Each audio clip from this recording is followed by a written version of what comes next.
Bienvenue dans Jeunes Pommes, le podcast des jeunes paumés. On a grandi avec l'idée qu'on pouvait tout choisir. Mais en fait, choisir, c'est difficile. Ça ouvre beaucoup de possibles, mais aussi beaucoup de doutes, de comparaisons et de remises en question. Surtout dans un monde instable, à l'avenir incertain. Nous, c'est Chloé et Elisa, et au travers de nos conversations, on cherche à transformer nos doutes individuels en expériences collectives, pour penser l'époque ensemble et aussi pour se sentir un peu moins seul. Santé Jeunes Pommes. Salut Chloé. Salut Elisa. Avant toute chose, petit cadeau. Petit clin d'œil. Petit clin d'œil dedans. pomme. Alors non, parce que tu vas te mettre de la cire plein les dents. Non, mais symboliquement, on pourrait se l'allumer pour ce premier épisode. C'est pas con. Peut-être dire ce que c'est, parce qu'il y a des gens qui n'ont pas Bien la sûr, vidéo. on va pas s'allumer la pomme. Non, c'est une petite bougie trouvée en brocante, en forme de pomme, très très réaliste. Et c'est clairement un signe, parce que tu l'as trouvé cette semaine, non ? Genre ce week-end. Mais je pense qu'il y a une petite hype de la pomme. J'en vois partout. Moi aussi. Ou alors c'est qu'on est des formations professionnelles. Bon. Tu m'as manqué. Hein. Superbe. Oui, bah oui. Les gens ne savent pas qu'on ne s'est pas vu depuis 10 jours. Ouais, et que 10 jours, c'est beaucoup dans notre relation. Ouais, ça arrive pas souvent. Mais qu'on se rassure, on s'est parlé tous les jours quand même depuis. Oui, bah on a un peu de boulot. Hein, on dirait pas comme ça. Alors, aujourd'hui, l'idée, c'est pas de faire un premier épisode. Non, pas encore. On n'est pas prête. Non, on n'est pas prêt. Et puis surtout, on a des petits trucs surprises et tout qu'on aimerait trop avoir à temps. Du coup, on voulait, parce que tout le monde dans la vie de tous les jours nous le demande, expliquer un peu mieux qui on était. Et ça, personne nous le demande, mais on va quand même le faire. Nous, on a envie de parler de nous, donc c'est pour ça qu'on a créé un podcast. Et c'est terriblement faux. Et d'ailleurs, je pense qu'il faut qu'on commence par expliquer pourquoi Jeunes Pommes, parce que hier, j'étais avec Joël, qui a capté, pendant que je présentais à quelqu'un d'autre que je faisais un podcast et que ça s'appelait Jeunes Pommes, nanana, qui a capté le « Ah, mais c'est pour ça, Jeunes Pommes !» Ok. Alors qu'il a participé à la bande-annonce quand même. Très bien. Donc, et ouais, ça a été une des premières personnes au courant, donc c'est qu'il y a un petit souci en effet. Ouais. Je te laisse expliquer pourquoi Jeunes Pommes. Alors, pourquoi Jeunes Pommes ? Waouh, là on va rentrer dans des trucs très abstraits. Non, alors, la première étape peut-être, on peut raconter dans quel contexte on a eu l'idée de ce podcast. Et après, on expliquera pourquoi on a eu cette Devant idée. une pinte, globalement. Tout à fait, pas de suspense. Devant une pinte avec Cédric qui doit, j'espère, nous écouter. Bah, j'espère, ouais. Parce que sinon, il va plus être très longtemps dans la team des Jeunes Pommes. Exactement. Il y avait une envie de Chloé de faire un podcast depuis un petit moment. Surtout de faire un truc avec toi. Oui. En réalité. Une réticence de ma part de me lancer sans être sûre de la bête d'idée. Vous comprendrez vite que c'est exactement nos personnalités. Hein. Il y en a une qui va très vite et l'autre qui la retient un peu. Mais j'ai fini par craquer. Par craquer parce que c'était la bête d'idée. Voilà, parce que c'est une idée qui nous est restée sur justement ces questionnements. Même après la pente. Ouais, surtout on en a reparlé le lendemain. C'était pas si con quand même. Non mais en fait on a envie de faire un truc ensemble depuis longtemps. On s'est pitché plein d'idées depuis quand même bien un an et demi. Ouais, bien 1 an et demi tassé. On s'est pitché plein d'idées, de projets, de formats, de sujets, etc., etc. On a des notes entières. Ouais, vraiment, on a 36 dossiers Drive partagés ensemble. Enfin voilà. Mais à chaque fois, c'était soit des choses très compliquées à mettre en place, soit des sujets qui n'avaient pas assez d'ampleur pour faire un projet entier, quoi. Ça pourrait faire un article ou une recostrate, mais pas plus, quoi. Exactement. Donc là, on a trouvé un peu le truc. Et c'était plus facile parce que ça part de nous. Oui, ça part de nous et on était sûrs que ça parlait à notre entourage quand même parce que c'est quelque chose qu'on avait observé aussi. Grave. On s'est rendu compte que ce qu'on vivait, nous, c'était partagé par quasiment 100% de notre entourage, à des degrés différents et sur peut-être des sujets peut-être un peu différents. Mais il n'y a pas une personne qui va pas relate sur ce qu'on est en train de dire, tu vois. Non. Autour de nous, en tout cas. Non. Donc ça, c'était le constat de base. Les jeunes sont perdus, ils se posent des questions, etc. On a laissé un peu infuser tout ça en se disant qu'il nous fallait un nom. Et comme les meilleures idées viennent en ne cherchant pas, c'est en marchant. Et je suis capable là de vous dire vers où j'allais. J'allais vers le cinéma Quai de Seine pour ceux qui sont de Paris. Et ça m'est venu, Jeunes Pommes, ça m'est apparu. Et l'explication est venue après. Sur les jeunes paumés Et quand j'en ai parlé à Chloé et qu'on a essayé de justifier parce que ça nous a plu de suite, on s'est rendu compte que la pomme, c'était symbolique de plein de choses. Déjà, c'est le fruit défendu. C'est le Donc fruit de la connaissance. aussi, de la connaissance. C'est le fruit du processus de maturité aussi. La pomme verte, la pomme mûre, etc. C'est le fruit par excellence de la maturité. Et surtout, il y avait un petit jeu de mots sur bonne poire. Ouais, la Il y bonne avait poire. le petit jeu de mots Ouais. sur bonne poire, jeune pomme. Ouais. Enfin, c'est un peu venu comme ça. Et on a essayé de trouver autre chose. Oui. On a failli l'appeler paumé, pour Ouais. tout vous dire. Mais moi, jeune pomme, ça me restait trop... Ouais, elle l'avait C'était déjà collé à la adopté. peau. Ouais, ça pouvait pas être autre chose. Et en vrai, ça reste beaucoup, hein, parce que là, je reviens d'une semaine passée avec ma famille. Et c'est le mot qui est utilisé tout le temps. C'est vrai. Et moi, Genre, mon aussi. père, il me dit « Ah, t'es une jeune pomme ». Enfin, il peut me le dire 3 fois dans la journée. Ouais. Ça reste. C'est vrai. Donc ça, c'est pour la naissance. Ouais. La jeunesse. La genèse et pas la jeunesse. Ah si, il y a un autre truc que je voulais dire sur ce truc-là, c'est que j'ai aussi remarqué là dans toutes les lectures qu'on a fait avant de se lancer, que notre génération était tout le temps qualifiée. Oui. Genre, Exact. j'ai noté plein de qualificatifs qui étaient donnés, genre génération offensée par notre meilleure amie Caroline Forest. Vous irez voir ce magnifique bouquin. Génération anxieuse, désenchantée, sacrifiée, narcissique, douillette, fragile. Genre vraiment dans tout ce que j'ai lu. Un culte, bien qui sûr. nous a marqué beaucoup. Mais tout le monde qualifie notre génération et je me suis dit que bah, si tout le monde donnait son grain de sel, peut-être que nous aussi on pouvait participer parce qu'on est un peu les premières... Ouais. Et pour une fois, si c'est positif, c'est bien aussi. Ouais. Puis vraiment les premières concernées, quoi, au final. Exactement. Donc voilà. Est-ce que tu veux qu'on se présente maintenant ? Alors qu'on on s'est dit, parce que tout le monde sera d'accord avec nous, hyper gênant de se présenter soi-même. J'ai pas envie de le Salut, faire. moi je m'appelle Chloé, j'ai 27 ans, voilà. J'aimerais pas l'entendre et j'ai pas envie de le faire, donc non. Attends, déjà, nous deux, on est amis, on peut le dire. Ouais. On peut le dire. Mais Ça de fait base, plaisir. on est collègues, on s'est rencontrés au travail. On était collègues, tout à fait. On On a bossé, juste pour vous faire le décor, on a bossé en agence de pub pendant un peu plus de 3 ans. Ouais, moi 3, toi 4. Exactement. Et dans un bureau qui faisait 3 mètres carrés, je pense. Ouais. Face à face. Était dessus, on était l'une sur l'autre toute la journée parce qu'en fait, dans notre agence, il y avait un principe de travailler qu'avec des freelances. Donc, au sein de l'agence, il y avait notre boss et nous deux. Donc, en fait, on a vraiment passé genre 4 ans toute la journée ensemble. Genre de 9h à 19h tous les jours, sans parler de quand notre amitié s'est développée et qu'on passait du temps ensemble à l'extérieur, sans parler les messages à 20h, t'as envoyé la presse, à 8h, je serai en retard, enfin, ce genre de truc.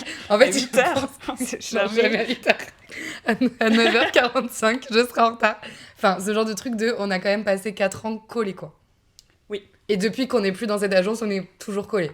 Oui, donc, on ne vit plus dans notre petite bocale, mais on est quand même collés. On se parle tous les jours quand même. Oui.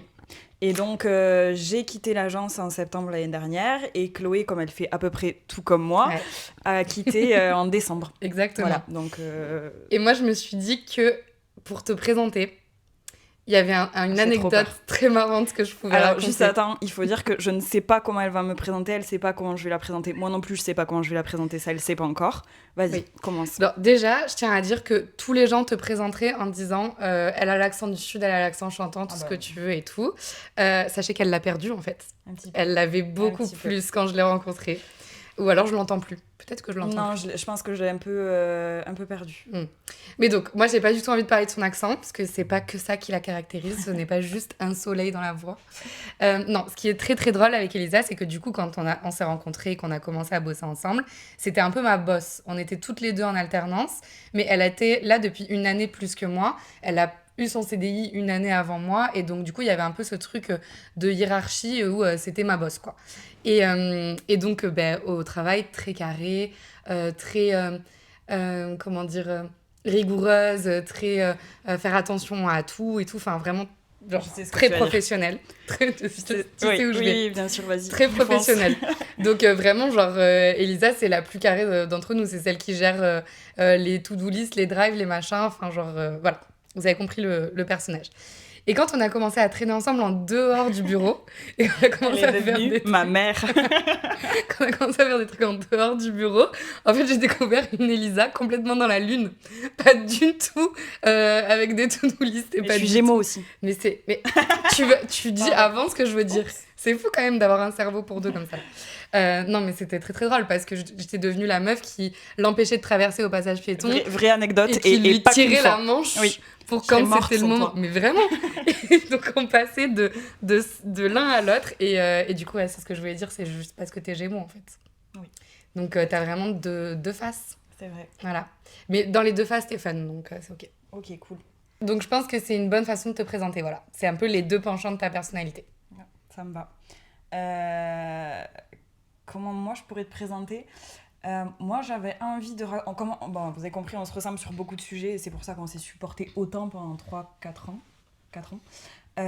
Il y a peu de choses sur lesquelles on se rejoint pas, genre on est différentes. J'ai envie de vous citer les choses sur lesquelles je suis pas forcément ok avec Chloé, genre. Oula, mais Et il y elle en a pas part beaucoup. direct sur les chapeaux de roue en fait. Mais non, mais c'est des trucs que t'aimes et que je respecte, mais Ok. qui moi me parlent pas. Ok. Ouais, T'es prête? elle va parler de la Formule 1 déjà. Non, j'ai évité, c'est pas un truc qui me parle pas, genre, Ok. c'est... comment ne pas dire qu'elle aime pas le café? Ça, c'est vraiment un truc, ça, on n'a jamais pu faire de post-café, genre Non. au boulot, c'est quand même fou quand on y repense. Non, bah... Elle est archi fan de Sabrina Carpenter. Alors, j'ai aucun problème avec cette personne, mais être fan à ce point, c'est dramatique. À l'heure où je vous parle, on est dans son salon, je suis face à Sabrina. Rien qu'autour de moi, il y a trois Sabrina. images. Déjà. C'est beaucoup. Bah ouais. Mais je pense que c'est in d'être fangirl. J'ai pas d'avis. T'as pas d'avis. Vraiment. Je respecte, mais j'ai pas d'avis. Elle aime un genre littéraire. On est fans de livres toutes les deux, vous allez très vite le comprendre. Elle aime un genre littéraire, moi je suis pas tombée dedans. C'est les dystopies. Ah putain, c'est Pour ceux qui ne savent pas, c'est genre imaginer un futur terrible. Mais non, c'est pas que ça. C'est pas que ça. Le raccourci tout naze. Tu veux expliquer mieux pour donner envie de Et je rentrer dans savais ton même monde? pas. Une dystopie, c'est une l'inverse d'une société. utopie. Non, ça peut être une utopie, une dystopie. Ah bon? Oui. Mais non, c'est dysfonctionnant. 10. Ah, je sais pas. Je sais pas. Mais Enfin, en moi, gros, je le vois c'est comme une ça, autre mais peut-être société. Enfin, les Ouais, mais elle est pas dystopies. yamba. La dystopie la plus connue, c'est 1984 de George Orwell. Oui. Mais après, des dystopies plus grand public, c'est Divergente ou Hunger Games, tu vois. Bon, c'est pas hyper positif ce qui se passe. Hein. Non, mais Ouais. c'est des leçons à tirer à chaque fois, tu vois. Certes. C'est des morales. Ça, et il y a un deuxième genre Non, mais littéraire. juste, c'est très très triste que tu sois pas tombé dans les dystopies. Mais c'est- ça, tellement je dis bon. pas non. En revanche, le deuxième, je tomberai pas. Ouais, je Tu comprends. sais ce que c'est. Ouais, c'est un péché mignon, je suis désolée. Ouais. Mais ça m'arrive très peu. Mm. Maintenant, Quand ça on, m'arrive. quand on dit ça, c'est que vraiment on assume moyennement et qu'on sait que c'est pas ouf. C'est la new romance. Et je saurais ça, pas non plus vous le qualifier. Hormis que ça a l'air très cuculapraloche. Non, mais la New Romance, c'est que j'ai commencé à lire ça quand j'étais ado. Avec les 50 nuances de gris, les machins, les trucs. Ah, et tout. c'est ça. Mais oui. Ok, je viens de comprendre. Enfin, il y en a qui sont un peu plus sexe que d'autres, tu vois. On bipera Ok. ça au montage, mais mais il y en a. Mais genre, globalement, c'est une rom-com en livre, quoi. Ok. Et... Genre, vu que j'aime les rom-com en livre, tu vois. Ouais, je comprends. Mais j'en lis de moins en moins. Je me suis un peu détachée du truc. T'as pas le temps. Bah, j'ai tellement d'autres trucs plus intéressants Bah à oui. lire, sans mépris pour Non. la New Romance, évidemment. Mais ouais, c'est genre, maintenant, c'est un l'été en vacances, tu vois, pour me faire kiffer au bord de la plage. Ok. Alors que Non, mais quand je j'avais comprends. C'est pas du 19 tout ans. un jugement. Tout ce Non, que mais j'ai je dit sais. là, Mais je me justifie, en fait. c'est Je trop. me justifie. Ouais, bon, bref. Ok, j'entends. J'entends. Est-ce qu'il y avait autre chose? Attends. Parce que je mets... Ah ouais, je sais. Je sais. Oula. Peut-être tu vas Elle fait devoir des le montrer. grimaces. Elle fait des Ouais, tu vas grimaces. devoir le montrer. C'est les Sony Angels. C'est comme ça qu'on dit? J'étais pas sûre Ah. de moi. Ouais, je me suis calmée. Hein. Oui, enfin, j'ai passé 4 ans en face de fesses de Sony Angels quand même, parce qu'on Je peux était face à peut-être face. montrer pour ceux qui regardent avec la vidéo. Et qui savent pas, parce que je suis sûre qu'aucun de Ça, mes c'est amis mon sait ce que c'est. ordinateur. Ça, c'est mon ordinateur. Et il y a un petit Sony Angels dessus. Mais je vais l'enlever. Il me plaît plus. Il m'énerve. Je vais l'enlever et je vais juste garder ceux qu'il y a dans ma chambre qui sont un peu cool. Genre celui qui est la Statue de la Liberté, tu vois. C'est la collection Ah, New York. hyper C'est un cool. petit souvenir. Mhm. Mais c'est une aberration écologique. Donc j'en achète plus. Je l'ai pas dit moi. Je le dis. Ok. Je le dis. On fait tous des erreurs dans la vie. J'en achète plus. J'en ai pas une collection de 150. Ok, donc elle a décidé de me taper dessus dès le début. Non, absolument pas. absolument pas. Non, Oh, mais j'aime voilà, bien. c'était ma façon de Ok. te différencier de moi, en fait. Ouais. Parce que vous verrez J'espère qu'on se finit que... souvent, on finit souvent nos phrases mutuellement et tout. On va essayer de pas le faire, sinon les gens ils vont rien comprendre. Mais je sais même pas si c'est intelligible ce qu'on est en train de dire. Ah, tu crois? Je sais pas. On va se réécouter. Parce Ok. que on est très ping-pong. Dans le... Ouais, après. On va voir, on c'est va pas voir. bon. Ok, est-ce que j'ai dit tout ce que je voulais dire de toi? Oui, absolument. Là, on s'était un peu listé des petites questions pour savoir ce qu'on allait vous dire dans cet Ouais. épisode de présentation. Et là, en fait, faudrait qu'on explique ce qu'on va trouver dans notre podcast. Et même, je pense qu'il faut pas qu'on le résume à juste un podcast parce qu'on a quand même des grandes ambitions pour le Insta Mm. et les réseaux aussi en général. Donc déjà, dans le podcast, on va trouver notre vision à nous de plein de sujets. Oui. La vision de la société. Oui. Parce que... Je me permets de rajouter, et Ouais. de notre entourage, parce qu'on en parle tout le Ouais. temps. Donc, De je la pense vision que de notre c'est- entourage et aussi les témoignages, je pense, de notre entourage. Oui. C'est un peu notre laboratoire social, Oui. nos potes, en réalité. On est sur un observatoire Ouais, plutôt exactement. intéressant. Ouais, vraiment. Et qui est très, très... on n'a pas la prétention de dire qu'il est représentatif et impartial, mais il est quand même assez divers, parce que toi comme moi, on a des potes dans plein de régions différentes. Région, domaine de taf, Ouais. âge. Situation de vie. Il y en a qui sont même parents, il y en a d'autres qui sont encore étudiants. Moi, j'ai pas de potes parents encore, mais... Je m'en charge, je Ouais. fais la caution parentale. Ouais. On a un an d'écart, faut le dire quand même. Oui, Ça change tout. c'est majeur, hein. Majeur. Oui, et puis aussi des âges différents. Genre, moi, ma plus jeune pote, c'est une 2003. Donc, 5 ans de moins que moi, elle a 22 ans, 23 ans, un truc comme ça. 23 ans. Et ma plus vieille pote, Ça c'est lui mes fera colocs. plaisir. Ça leur fera plaisir. C'est mes colocs. En vrai, oui, je pense que c'est mes colocs les plus âgés, tu vois. À 31, bientôt 32. Donc ça fait quand même bien 10 ans de toute la génération, au final, quoi. Oui. D'autant que, du coup, qu'est-ce que la jeunesse? Moi, j'ai envie juste, pour ça, De définir. citer Salomé Saké. Notre meilleure amie, Oui. au final. Je dois vous dire qu'on a toutes les deux lu avec Chloé. C'est le premier livre qu'on a lu, parce que on va lire quand même pas mal d'ouvrages pour pas vous raconter nos vies. Enfin, que nos vies, quoi. Et parce qu'on va aussi un peu raconter nos vies, quand même. Ouais, on a déjà Genre, commencé là, non? si vous nous connaissez et que vous avez envie de bitcher sur nous, faut vraiment nous écouter, quoi, pour le coup. J'espère, je veux même pas le savoir. Oui, donc Salomé Saké, on l'a lu. On vous recommande d'ailleurs. Sois jeune et tais-toi, pardon. Oui, pardon, sois jeune Parce qu'elle et en a tais-toi. pas écrit qu'un. Et il se trouve qu'elle définit ce qu'elle entend par jeunesse. Et je pense que c'est une bonne définition qui devrait tous vous plaire. J'appelle vieux ceux qui jugent la jeunesse de loin, sans essayer de la comprendre, préférant s'en distancier, au risque d'alimenter le conflit de génération. Et de ce point de vue, on peut être vieux avant d'être âgé, et inversement. Je pense que ça nous convient à tous. Donc si vous vous sentez jeune, vous êtes jeune. Voilà. Et si vous critiquez les jeunes, vous êtes vieux. C'est une définition bien, ça. C'est une bonne définition. Allez, merci Salomé. Voilà. Ok, super. Qu'est-ce qu'on va trouver d'autre? Qu'est-ce qu'on va trouver d'autre? On s'est dit, donc notre vision du sujet, ou des sujets, la vision de la société, la vision de nos potes, des témoignages.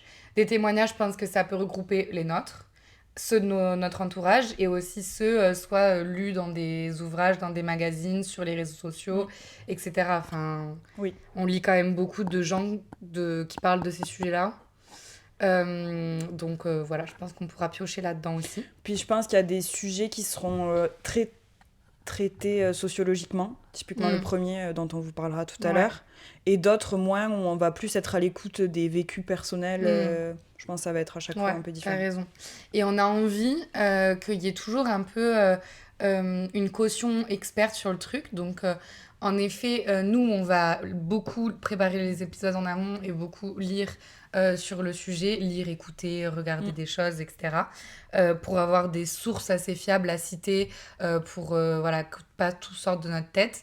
On a aussi envie, quand c'est possible, de prendre contact avec des gens experts des sujets. Des sociologues, philosophes. Mais d'ailleurs, si vous-même, journalistes, vous avez des idées d'experts sur les sujets qu'on vous annoncera plus tard, ou si vous-même vous avez une expertise, grave. Voilà, on a envie que ce soit pas juste nous et notre bien-pensance. mais que ce soit quand même assez juste Ouais. ce qu'on dit. Et dernière chose aussi qu'on trouvera, ce sera des références de pop culture parce que ça a quand même façonné notre façon de voir les choses. Sur chaque thème, on a grandi avec et évolué, et la culture a évolué aussi avec nous. Puis Et on on est des change meufs de qui aiment la regard. culture quand même aussi. Oui, bien sûr, on pourra Enfin, pas ne pas citer, voilà. enfin, genre sans On dire doit qu'on aussi est noche, méga 3 cultivé, fois par semaine. mais on est quand même, c'est quelque chose qu'on aime, donc Oui. oula, la meuf se met le micro dans la tronche. Ça, voilà quoi. Ok, on s'était dit qu'il fallait qu'on explicite un peu plus que dans la bande-annonce de pourquoi on était tous paumés. Moi, je trouve que c'est fou de devoir l'expliquer.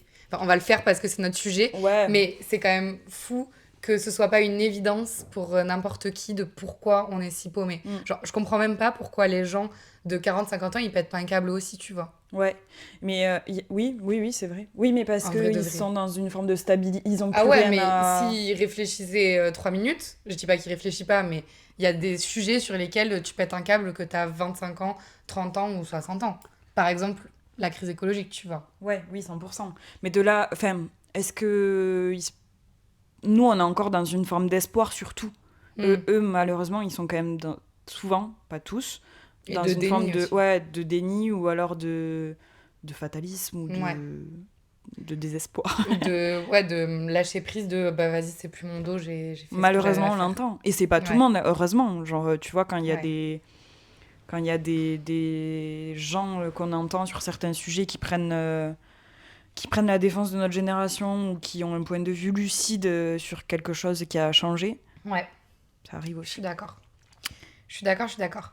Mais moi, je me suis noté des petits chiffres de Vas-y, pourquoi on était tous balance, paumés. balance. Et tu me corriges ou tu rajoutes si tu veux. Yep. Bon, déjà, le marché du travail, on en reparlera plus amplement, mais c'est le bordel. Pour la petite anecdote, moi, j'ai postulé quelque part où ça me plaisait de ouf cette semaine. J'ai été, genre, déclinée, mais sur Welcome to the Jungle. Genre, j'ai été, genre, refusée, sans même un échange, sans rien, alors que, franchement, ma candidature n'était pas déconnante. Donc, c'est pour dire Moi, à quel point c'est le bordel, quoi. je voulais partager une anecdote. Chloé, depuis qu'elle a arrêté de bosser, c'est-à-dire en décembre, Ouais. elle a refait son CV 3 fois, je peux vous Mais dire. 3 fois, tu rigoles Ah non, ou quoi? attends, Un 3. milliard? Tu vas comprendre pourquoi je dis ça. La première fois, c'est parce qu'elle se demandait si elle allait pas reprendre les études. La deuxième fois, c'est parce qu'elle voulait faire un CV pour postuler à des tafs qui correspondent à ses études et dire qu'elle avait fait de jolies études. Et la troisième fois, c'est pour chercher juste un taf où il n'y a pas besoin d'études pour dire je veux juste payer mes factures. Donc il y a quand même un gros problème. Genre, Ouais. tu vois, c'est... Et je fais des CV à chaque candidature. Oui. Genre sur mon doc Canva de mes CV, il y en a 60. C'est une folie. On a tous le même doc. Mais du coup, 2 chiffres que je voulais dire. 19% des 15-29 ans étaient au chômage en 2016. Mhm. C'est les derniers chiffres officiels. Je pense que s'il y en a de nouveaux qui sortent... 2016 Ouais. Moi, j'ai lu en venant justement sur le trajet à ok. vérifier. C'était Mira Magazine, je crois, qui citait 18,8% des 18-25 ans. Ah bah, tu vois. Donc on est sur les mêmes chiffres. Et si c'était que ça encore, on est aussi à 60% des jeunes qui sont touchés par les emplois précaires. Ouais. Donc tout ce qui est CDD, CDDU, intérim, intermittence, indépendance, statut...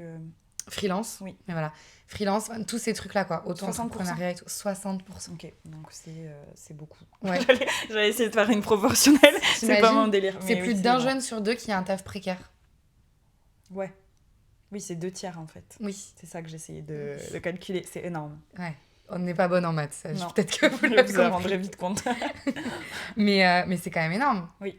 Genre, on nous dit qu'il faut travailler, mais dans tous les cas, même si on travaille, c'est pas pour ça qu'on vivra mieux. Donc, Complètement. je sais pas. On peut brûler le ministère du Travail aussi, je sais pas ce qu'on peut faire, Ouais, mais voilà. c'est une option. Donc, le travail, on en parlera plus, mais il y a quand même ces 2 chiffres qui, je trouve, sont assez marquants et sont parlants d'emblée. Genre, tu te dis, ok, 19%, 60%, laisse tomber. J'ai appris un truc, c'est qu'on vivait l'inflation scolaire et le déclassement des diplômés. Bien sûr. Ça veut dire gros délire. Que à diplôme égal, on ne dispose pas des mêmes chances que nos parents d'avoir un emploi correct. Donc, nous, dans notre entourage, on est quasi tous à avoir bac+5. Bac plus 3, bac plus 5. Ouais, sans aller jusque-là, on a tous un diplôme. On a tous un diplôme. Oui, mais on a quand même... on n'a pas que le bac, c'est ça que je veux dire, tu vois. Oui, parce qu'on a tous un diplôme. Bah, le bac, c'est un diplôme. Oui, non, mais un diplôme... Ah, pardon. Des études supérieures. Oui, on a tout un diplôme d'études supérieures, pardon, excuse-moi. T'inquiète. Et donc... et pour autant, c'est pas pour ça que C'est c'est une garantie plus... de boulot. Et ce qui est hyper rageant, je trouve... Et c'est pas une garantie de boulot avec un bon salaire aussi, Non. tu vois. Ce qui est hyper rageant, je trouve, c'est que toute ton adolescence, la pression que tu subis, elle est... Tu dois faire des études, tu dois choisir tes études. Et en fait, 5 ans après, quand t'es arrivé au bout... Bah, tu fais des CV pour un taf, il n'y a pas besoin d'études. C'est quand même une dinguerie. Tu fais des CV pour aller te poser au café du coin. Ben viens, on se met à la sortie des lycées, on leur dit vous prenez pas la tête. Parcoursup, ouais. vous emmerdez pas. Ouais, c'est pas de stress, non. Ça sert à rien. Moi, il n'y a pas besoin. T'inquiète. Excellent. Et je l'ai pas noté dans mes petites notes, mais j'ai aussi lu, je ne sais plus où, faudra que je retrouve la source, que au bout de 3 ans après le diplôme, les jeunes se réorientent. Une grande majorité des jeunes se réorientent. Tu penses à quelqu'un en particulier? Non, mais déjà, c'est le cas de nous. Oui. Mais, enfin, on se réoriente façon de parler, mais voilà. Ah bah là, on se désoriente. C'est très, très drôle. Et, mais enfin, une majorité au bout de 3 ans après ton diplôme. Tu fais 5 ans d'études, 8 ans pour ma part. T'as fait combien de temps d'études, toi? Je panique. 6 ans 6 ans, 8 je dirais. Non, après, il y a eu des petites pauses, des petits départs en voyage organisé, désorganisé. Non, vraiment d'études, 6 ans, je pense. Moi, je pense 7 ou 8. Donc, MDR, quoi.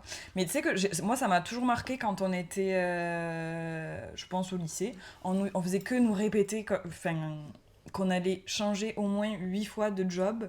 En fait, maintenant, c'est 25. Oui. Non, mais c'est fou quand même. Oui. De se dire ça. C'est vrai. Autre chiffre, madame Autre chiffre. Ça va avec ce que je viens de dire. 53% des jeunes estiment que leur avenir sera pire comparé à la vie de leurs parents. C'est un jeune sur 2, encore une fois. Voilà, et c'est déprimant. Oui. On pense tous que, en fait, avant, on parlait beaucoup d'ascension sociale. Moi, je pense qu'on va tous se déclasser socialement. Enfin, tous. Oui. Je vais apprendre avec des pincettes ce que je dis, parce que je suis un peu intense comme personne. Mais on se déclasse, quoi. Oui. Tu vois? Oui, puis il y a une histoire d'inflation, d'indexation de tout ce qu'on veut. Oui, c'est une certitude. Quand genre aujourd'hui, à salaire égal, tu vis moins bien que, ben oui. que la génération d'avant. Pareil, je pense que je l'ai lu dans Sois jeune et tais-toi de Salomé Saké, ce truc de... il y a 30-50 ans, avec un SMIC, tu pouvais avoir un logement et une voiture, quoi, ou un outil de transport, ou je ne sais quoi, enfin une voiture, on va dire. Transport. N'importe quoi. Ouais. Un passe Navigo. Et aujourd'hui, un SMIC te permet même pas de te loger décemment dans les grandes villes. Très bien. Voilà, donc... bon, après, on va peut-être tous sauter d'un pont après cet épisode. Il y aura des bonnes nouvelles aussi. Il y aura des bonnes nouvelles. Un autre truc que j'ai appris, un autre terme, moi j'adore les thèmes sociologiques, j'adore les gens qui inventent des mots. Le gouvernement, il ne nous protège pas. Je vais partir dans de la politique, attends. Et ne met rien en place pour nous aider à préparer notre avenir. Et ça a été théorisé par le sociologue Louis Chauvel, sociologue français, qui parle de la fin du métabolisme générationnel. Explique-nous.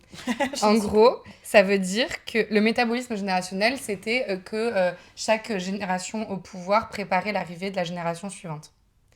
Et en fait, ça, c'est fini. La génération actuellement au pouvoir, elle prépare plus l'arrivée de la prochaine génération, mais elle confisque à son profit, donc pour elle, toutes les ressources.